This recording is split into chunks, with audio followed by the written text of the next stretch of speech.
എല്ലാ ആദർശ വ്യത്യാസവും മാറ്റിവെച്ചുകൊണ്ട് വർഷങ്ങളായി മിണ്ടാതിരുന്നവർ താൻ അറിയാത്ത, തങ്ങളെ അറിയാത്ത നേതാക്കൾക്ക് വേണ്ടി സ്വന്തം സഹോദരനെയും അയൽവാസികളെയും നാട്ടുകാരോടും സലാം പറയാത്ത, അടുത്തിരിക്കാത്ത ആളുകൾ പരസ്പരം കൈകൊടുത്തിട്ടുണ്ടെങ്കിൽ, സ്നേഹത്തോടെ ചേർത്ത് പിടിച്ചിട്ടുണ്ടെങ്കിൽ അവിടെയൊന്നും ആശയത്തിന്റെ വൈജാത്യമല്ല. പലയിടങ്ങളിലും പല ലക്ഷ്യങ്ങളോടുകൂടെ ഈ ട്രെയിനർമാർ പ്രവർത്തിക്കുന്നു.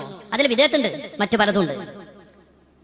അങ്ങനെ പെണ്ണുങ്ങൾക്കൊക്കെ അവരോടൊരു പ്രത്യേകമായ അനുകമ്പ വരുന്നു. നമ്മുടെ മാഷ് എന്നുള്ളൊരു സിമ്പതിയിലേക്ക് അവരെത്തുന്നു. മാഷ് പതിയെ അവന്റെ ഉള്ളിലുള്ള ആദർശം ഈ പെണ്ണുങ്ങളിൽ ഇഞ്ചക്ട് ചെയ്യുന്നു. അതിനൊക്കെ പുറമെ ഈ വലിയ വലിയ പെണ്ണുങ്ങൾ ഇറങ്ങിയിട്ട് ചാടിക്കളിച്ച് അതിന്റെ വീഡിയോ എടുത്ത് പ്രദർശിപ്പിക്കുന്നു.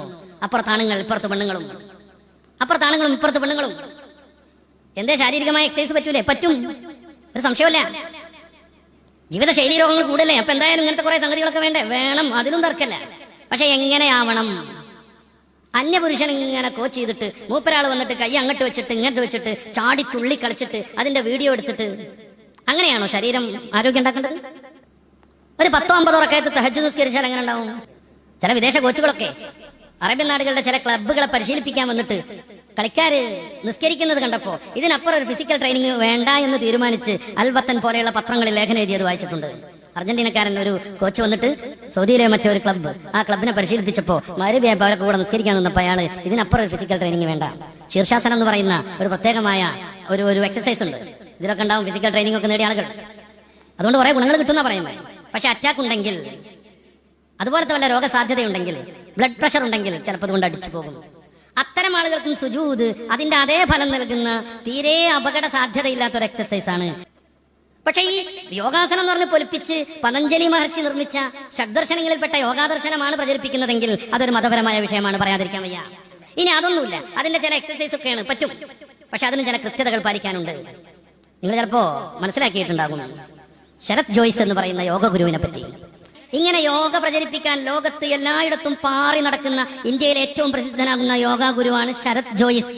അദ്ദേഹത്തിന്റെ ഒരു പുസ്തകമുണ്ട്, ഏജ്ലെസ് എന്നാണ് അതിന്റെ പേര്. അദ്ദേഹം അതിലെന്താ സമർത്ഥിക്കുന്നത്? യോഗയിലൂടെ മുന്നോട്ട് പോയാൽ ആയുസ് വർദ്ധിച്ച് ഏജിന് തന്നെ ഒരു പ്രസക്തി ഇല്ലാത്ത വിധത്തിലേക്ക് കാര്യങ്ങളെത്തും. ദീർഘായുസും സമ്പൂർണ്ണ ആരോഗ്യവും യോഗ കൊണ്ട് കിട്ടുമെന്ന് ലോകമാസകലം പ്രഭാഷണവും നടത്തുകയും യോഗാഭ്യാസത്തിന് ചെലവഴിക്കുകയും അത് സംബന്ധമായി ലോകത്ത് നന്നായിട്ട് വിറ്റുപോയ ഏജ്ലെസ് എന്ന പുസ്തകം രചിക്കുകയും ചെയ്ത യോഗാ ഗുരു ശരത് ജോയ്സ് ഈ നവംബർ മാസം 11-ാം തീയതി അമേരിക്കയിൽ വെച്ച് യോഗാസനം എടുക്കുന്നതിനിടയിൽ ഹാർട്ട് അറ്റാക്ക് വന്ന് മരിച്ചുപോയി. 53 വയസ്സേ പ്രായമുള്ളൂ, മരിച്ചുപോയി. യോഗാസനത്തിന്റെ മുന്നോടിയായിട്ടുള്ള മോർണിംഗ് വാക്കിനിടക്ക് എല്ലാവരും മരിക്കുന്നു എന്നല്ല ഞാൻ പറയുന്നത്. അദ്ദേഹം ഇതിന്റെ ഏറ്റവും എക്സ്പെർട്ട് ആയിരിക്കെ, ഏറ്റവും കൂടുതൽ ദീർഘായുസ് ഉണ്ടാകുന്നത് യോഗാസനം കൊണ്ടാണെന്ന് സമർത്ഥിക്കാൻ വേണ്ടി പുസ്തകം രചിച്ചിരിക്കെ അദ്ദേഹം 53 വയസ്സിൽ മരിക്കുമ്പോ അതിൽ നമ്മൾ ചിലത് പറയേണ്ടതുണ്ട്. എന്നിട്ട് പെണ്ണുങ്ങളായ പെണ്ണുങ്ങളും ഒത്തിറങ്ങുക, ഇതിൽ നിന്ന് വേറൊരാളെ പരിചയപ്പെടുക.